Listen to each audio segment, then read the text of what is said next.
గురుర్బ్రహ్మ గురుర్విష్ణు గురుదేవో మహేశ్వర గురు సాక్షాత్ పరబ్రహ్మ తస్మై శ్రీ గురవే నమ. ఓం గం గణపతే నమ. ఓం శ్రీ మహాగణాధిపతే నమ. ఓం శ్రీకృష్ణ పరబ్రహ్మణే నమ. ఓం గీతా భగవతీ మాతా నమో నమ. సర్వమహర్షిభ్యో నమ, ఋషిభ్యో నమ, గురుభ్యో నమ, పితృభ్యో నమ. ఓం ఓం ఓం ఓం ఓం మాతృభ్యో నమ. మాతృదేవో భవ, పితృదేవో భవ, ఆచార్యదేవో భవ. ఈ ఎందరో మహానుభావులు అందరికీ వందనాలు. అందరూ మహానుభావులే, అందరికీ వందనాలు. భగవద్గీత అనేటటువంటిది కురుక్షేత్ర యుద్ధంలో రణరంగంలో యుద్ధం మొదలయ్యేటటువంటి ముందర ఇరు సైన్యాలు కూడా, అటువైపు సైన్యాలు ఇటువైపు సైన్యాలు కూడా మోహరించి ఉన్న సందర్భంలో అప్పుడు అర్జునుడు శ్రీకృష్ణ పరమాత్మతో అటువంటి ప్రశ్నలకి సమాధానంగా వచ్చినటువంటిది. తర్వాత ధృతరాష్ట్రుల వారు సంజయుని అడుగుతారు, యుద్ధభూమిలో ఏం జరుగుతోంది, నా కుమారులు పాండురాజు యొక్క కుమారులు వాళ్ళందరూ యుద్ధభూమిలో ఏం చేస్తున్నారని సంజయుని అడుగుతారు. అప్పుడు సంజయుడు చెబుతాడు ఏం జరిగింది అనేది తను చూసినట్టుగా చెబుతాడు. దీంట్లో అంటే అర్జునుడు అడిగేటువంటి ప్రశ్నలు, అలాగే దానికి సమాధానాలుగా శ్రీకృష్ణ పరమాత్మ చెప్పినటువంటి దివ్య బోధ ఈ ప్రపంచానికి ఉపయోగపడేలాగా అర్జునుడిని నిమిత్తంగా చేసుకుని ఈ యుద్ధభూమిలో అవసరాన్ని బట్టి ఆయన చెప్పినటువంటిది యుద్ధం చెయ్యి, నీ కర్తవ్య దీక్షను చెయ్యి అని చెబుతూ మన కర్తవ్యాన్ని బోధించడం, మనం ప్రపంచంలో ఎలా మెలగాలి, ఎలా ఉండాలి అనేటువంటిది చెప్పడం, ఆత్మతత్వం గురించి ప్రబోధనం చేయటం, ఇవన్నీ కూడా ఈ ఆధ్యాత్మికత లౌకికత రెండు కూడా ప్రపంచంలో ఎలా బతకాలి, ఆధ్యాత్మికంగా ఏం అర్థం చేసుకుంటే, ఏం తెలుసుకుంటే మనం ప్రపంచంలో సుఖంగా ఉండగలుగుతాము, ఏం తెలుసుకుంటే ఇంకా తెలుసుకోవడానికి ఇంకేమీ మిగిలి ఉండదు, అన్నీ తెలిసినట్టు అవుతుంది అనేటువంటిది జ్ఞానబోధ చేస్తూ దీంట్లో మొత్తం ఒక 700 శ్లోకాలు ఉన్నాయి. దాంట్లో ఒక శ్లోకమేమో ధర్మక్షేత్రే కురుక్షేత్రే సమవేత యుత్స్వ మామకాహ పాండవాశ్చవ కిమ కుర్వత సంజయ అనేటువంటి ధృతరాష్ట్రుడు సంజయుడిని అడిగినటువంటి సంజయుడితో మాట్లాడినటువంటిది మొదలుపెట్టి తర్వాత సంజయుడు చెప్పడము, తర్వాత అర్జునుడిది ఇవన్నీ కూడా వస్తాయి. ఏంటంటే దీంట్లో చాలా క్లుప్తంగా కొన్ని శ్లోకాలు మాత్రమే చెప్పడం జరుగుతోంది. దీంట్లో 700 శ్లోకాలు ఉన్నాయి మొత్తం. దీంట్లో కొన్ని శ్లోకాలు మాత్రమే తీసుకుని నేను నాకు తోచిన విధంగా, నాకు చేతనైనటువంటి విధానంలో నా శక్తి సామర్థ్యాల మేరకు కొంచెం దానికి శ్లోకం చెబుతూ కొన్ని శ్లోకాలకు మాత్రమే కొద్దిగా క్లుప్తంగా చెబుతాను. ఎందుకంటే ఈ భగవద్గీత శ్లోకాలు సంస్కృతంలో ఉన్నప్పటికీ కూడా ఇవి విన్న వాళ్ళకి అర్థమయ్యేటటువంటి పద్ధతులు ఉంటుంది. తెలుగు చాలా కొంచెం దగ్గర సంబంధమే ఉంటుంది కాబట్టి సంస్కృతం అర్థం చేసుకోవడం తేలిక. అందులో ఈ భగవద్గీత అనేటువంటిది ఈ ఘంటసాల గారు పాడినటువంటి శ్లోకాలు అవి ఉన్నాయి. ఆయన చెప్పినటువంటి తాత్పర్యంతో సహా చెప్పింది. ప్రజలందరూ చాలామంది మన తెలుగు వాళ్ళందరూ కూడా వినే ఉంటారు. దీంట్లో కొత్తదనం ఏమి ఉండదు. చరిత్ర చరణం మళ్ళీ చెప్పిందే చెప్పడం, నేర్చుకున్నదే నేర్చుకోవడం జరుగుతూ ఉంటుంది. దీంట్లోనూ ఇది మన యథాశక్తి మనం సేవ చేయడం, భగవద్గీతకి మన వంతు సేవ చేయడం అనేటువంటిది ముఖ్యంగా నేను మనసులో పెట్టుకుని ఈ 4 వాక్యాలు కూడా నేను శ్లోకాలు చెప్పడం జరుగుతుంది.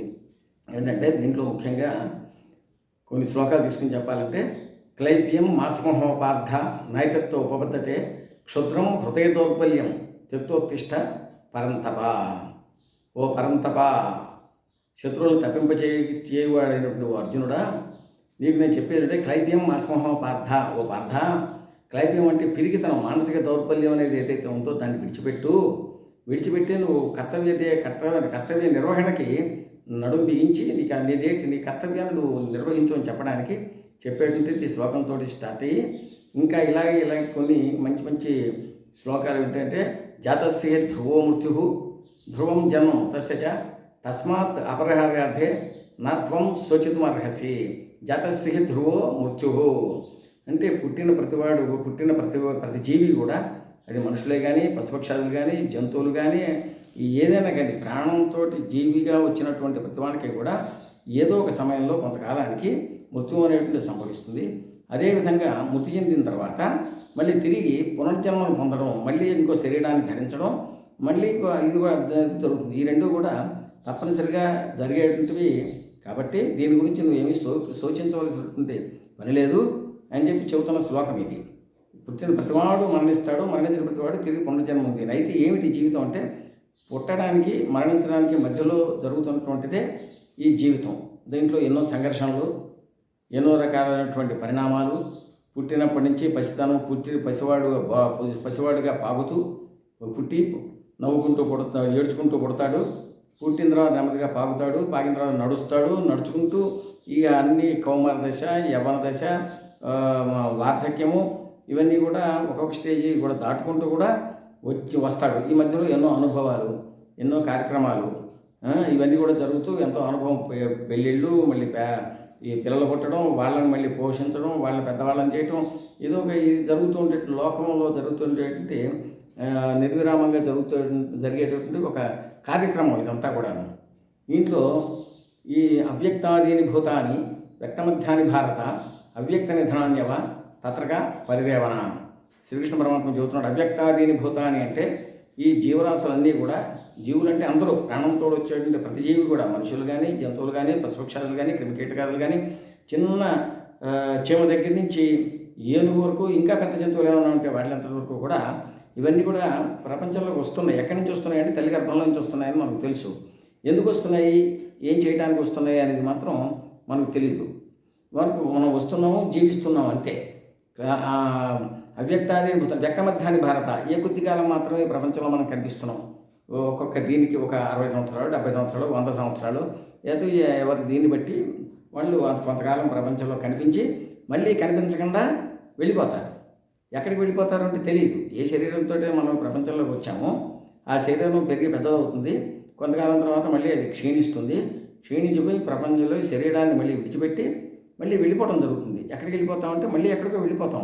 మళ్ళీ ఏదో మన ఈ జన్మలో జరిగిన పుణ్యపాపాలకి అనుగుణంగా మళ్ళీ ఏదో ఒక జన్మ తీసుకోవడం, ఆ జన్మను మళ్ళీ ఎత్తడం జరుగుతూ ఉంటుంది అనేటువంటిది మనకు భగవద్గీతలో శ్రీకృష్ణ పరమాత్మ చెప్పినటువంటిది శ్లోకం. కాబట్టి ఈ రకంగా జరుగుతుంది కాబట్టి బాధపడవలసిన అవసరం లేదు అని అది చెబుతుంది. అలా ఇంకా శ్లోకాలు కొన్ని ముఖ్యమైన శ్లోకాలు అనేది ఏమి ఉండదు దీంట్లో. అన్ని శ్లోకాలు కూడా ముఖ్యమైనటువంటిదే. పరమేశ్వరుడు శ్రీకృష్ణ పరమాత్మ చెప్పింది అన్నీ కూడా ప్రపంచానికి ఉపయోగపడేవే. అది ఇంకా కొద్ది శ్లోకాలు మాత్రమే నేను తీసుకుని చెబుతాను. ఏంటంటే, అద్వేష్ట సర్వభూతానాం మైత్ర కరుణయవచ నిర్మమో నిరహంకార సమదుఃఖ సుఖక్షమి. ఏమిటంటే అద్వేష్ట సర్వభూతానం అంటే సర్వభూతములని కూడా అద్వేష్ట, ద్వేషించబోకు, ఎవరి మీద కూడా ద్వేషాన్ని పెంచుకోవద్దు. అలాగే అద్వేష్ట సర్వభూతానం మైత్ర, అందరితోటి స్నేహభావంతో మెలగాలి. స్నేహం అందరిలో ఉండే ఆత్మతత్వం ఒకటే కాబట్టి, ఆ పరమేశ్వరుడు యొక్క కృపా కటాక్ష వీక్షణాలతో వచ్చినటువంటి ఆ ప్రాణమే కాబట్టి ప్రపంచంలో ఉండేది. కాబట్టి అందరి ఏందో కూడా ప్రేమ కలిగి ఉండాలి, దయ కలిగి ఉండాలి అని. అద్వేష్ట సర్వభూతానం మైత్ర కరుణయవచ నిర్మమో నిరహంకార, అతి అయినటువంటి అహంకారాన్ని పెంచుకోవద్దు అని చెప్తున్నాడు. మమకారం, ఏ వస్తువు లేని మమకారం ఎంతవరకు పెంచుకోవాలో అంతవరకు మమకారం ఉండటం అవసరమే ప్రపంచంలో. అతిగా పోవద్దు అని చెబుతూ అహంకారాన్ని మాత్రం పెంచుకోవద్దు. అహంకారం అంటే నేను ఏదో చాలా గొప్పవాడిని, నా అంతటివాడు ఎవరూ లేడు అనేటువంటిది మిగిలిన వాళ్ళందరినీ తక్కువగా అవమానకరంగా చూడటం అది చేయకుండా, వీడి ఈ ప్రదేశం వాడు, ఈ ప్రాంతం వాడు, ఈ కులం వాడు, ఈ మతం వాడు, ఈ రకమైనటువంటి వీడు భేదవాడు, వీడు ధనికుడు, ఇలాంటివన్నీ పెట్టుకోకుండా ఏమీ భేదభావాలు లేకుండా అందరిలో ఉన్నది ఆత్మతత్వమే కాబట్టి పరమేశ్వరుడు యొక్క పుట్టించిన పరమేశ్వరుడు ద్వారా పుట్టినటువంటి ఈ ప్రకృతిలో నుంచి వచ్చినటువంటి వాడే కాబట్టి, పంచభూతాల్లో నుంచి వచ్చినటువంటి వాడే కాబట్టి వీళ్ళందరినీ కూడా అహంకారం లేకుండా అందరినీ గౌరవంగా ప్రేమగా చూడమని చెప్పి చెబుతోంది ఈ శ్లోకం. ఇలాగా ఒక్కొక్క శ్లోకం తీసుకుని చెబితే, అద్వేష్ట సర్వభూతానాం మైత్ర కరుణయవచ నిర్మమో నిరహంకార సమదుఃఖ సుఖక్షమి సంతుష్ట సతతం యోగి యథాత్మ దృఢ నిశ్చయ మయ్యప్పన మనోబుద్ధిర్ యోమద్భక్త సమీప్రియ. అటువంటి భక్తుడు నాకు చాలా ఇష్టం ఉన్నాడు. ఎటువంటి భక్తుడు?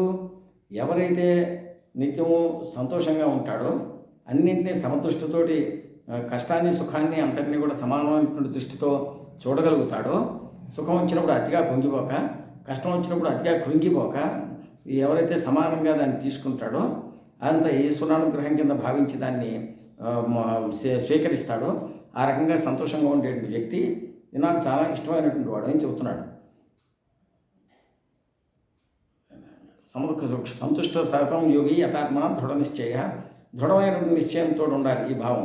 దృఢ నిశ్చయం అయ్యర్పిత మనోబుద్ధి, మనస్సుని, బుద్ధిని, చిత్తాన్ని, ఇంద్రియాలన్నింటినీ కూడా నాకు అర్పణ చేసి నా ఇందే నిలిపి నువ్వు ఏ పని చేసినా నా కోసమే చేస్తూ నాకు ప్రీతికరంగా చేస్తూ ఉంటే నీకు ప్రపంచంలో అంటే ఏంటి, నేను ఎక్కడున్నాను అందరి హృదయాల్లో నువ్వు ఉన్నాను కాబట్టి నా యొక్క ప్రీతికరం అంటే అందరికీ ప్రీతికరంగానే మనం అందరినీ కూడా ప్రేమిస్తూ ఉండమని దీంతో చెప్పేది చేస్తూ ఉండమని చెబుతున్నాడు. అలాగే సమశత్రోచ మిత్రేచ తదా మానవమానయో శీతోష్ణ సుఖదుఃఖేషు సమః సంఘ వివర్జిత తుల్య నిందాస్తుతిర్ మౌని సంతుష్టో ఏనకేనచిత్ అంకేత స్థిరమతి భక్తిమాన్మే ప్రియోనరహ. ఇలా ఈ శ్లోకంలో మనం తీసుకుంటే సమశత్రోచ మిత్రేచ, ఎవరితో కూడా శత్రుత్వం పెట్టుకోవద్దు అని చెప్పడం దీని భావం. సమశత్రువుచ అంటే శత్రువులైనంత స్వభావం కలిగి ఉన్నటువంటి శత్రుత్వాన్ని మనం పెంచుకోకూడదు, ఎవరితో పెట్టుకోకూడదని మిత్రవచ మిత్రుల ఎందు కూడా సమభావం కలిగి ఉంటూ సమశత్రువు మిత్రేచ తథా మానవమానయోగం. మానవ అవమానము అంటే గౌరవము అవమానము రెండు ఈ ప్రపంచంలో ఒక్కో సందర్భంలో ఒక్కొక్కటి ఎదుర్కోవాల్సి వస్తూ ఉంటుంది, జరుగుతూ ఉంటాయి. వాటిని అన్నింటిని కూడా తేలిగ్గా తీసుకుంటూ వాటి గురించి ఎక్కువ మానసికమైనటువంటి క్షోభ పడకుండా సమశత్రువుచ మిత్రేచ తథా మానవమానయో శీతోష్ణ సుఖదుఃఖేషు సమః సంఘ వివర్జిత తుల్య నిందాస్తుతి మౌనంగా ఉన్నటువంటి అనవసరమైన మాటలు ఎక్కువ మాట్లాడకుండా ఉండటం, అబద్ధాలు చెప్పకుండా ఉండటం, సత్యం మాత్రమే పలుకుతూ ఉండటం, ఏది శాస్త్రానికి ఏది ప్రజలకు హితమైందో అందరికీ ఉపయోగపడుతుందో అలాంటి మంచి మంచి మాటలు మాత్రమే మాట్లాడుతూ అలా ఉండటం అనేటువంటిది ఉండమని శ్రీకృష్ణ పరమాత్మ ఈ శ్లోకాలు చెబుతున్నాడు. అంటే భగవద్గీత మనకు ఒక కోడ్ ఆఫ్ కాండక్ట్, ప్రపంచంలో ఎలా బతకాలి అనేది చెబుతున్నది. మరి దీన్ని మనం కనుక స్వీకరించేటట్టయితే భగవద్గీత చదివినటువంటి వాళ్ళు మన మహాత్మా గాంధీ గారు కానీ, వివేకానందుల వారు కానీ, మరి ఇలా తీసుకున్న రామకృష్ణ పరమహంస గారు, రమణ మహర్షి గారు, ఇంకా అలాంటి సర్వపల్లి రాధాకృష్ణన్ గారు, ఇంకా విదేశీయులు కూడా ఎంతోమంది ఈ భగవద్గీతని ఆధారం చేసుకుని దాన్ని చదివి దాన్ని అనువాదాలు చేసుకుని వాళ్ళ భాషల్లోకి దీన్ని ప్రపంచంలోనే ఒక ఉత్కృష్టమైనటువంటి ఒక మహాగ్రంథంగా దీన్ని స్వీకరించారు. కాబట్టి అంటే ఈ గ్రంథం ఈ అందరికీ కూడా చదవడానికి చాలా యోగ్యమైనటువంటిది, చదవవలసినటువంటిది గ్రంథం. ఇది ఒక మతానికి ఒక కులానికి అని కాకుండా అందరికీ కూడా చదివితే అందరికీ ఉపయోగపడుతుంది దీన్ని కనుక తీసుకుంటే. కాబట్టి అంటే దీన్ని స్వీకరించి అందరూ కూడా కృతార్థులు కావాలి అని చెప్పి పరమేశ్వరుడు ఇచ్చినటువంటి అది ఆశీర్వచనం, అది శ్రీకృష్ణ పరమాత్మ ఇచ్చిన ఆశీర్వచనం ప్రపంచానికి. ఇది నమో నమః. స్వస్తి.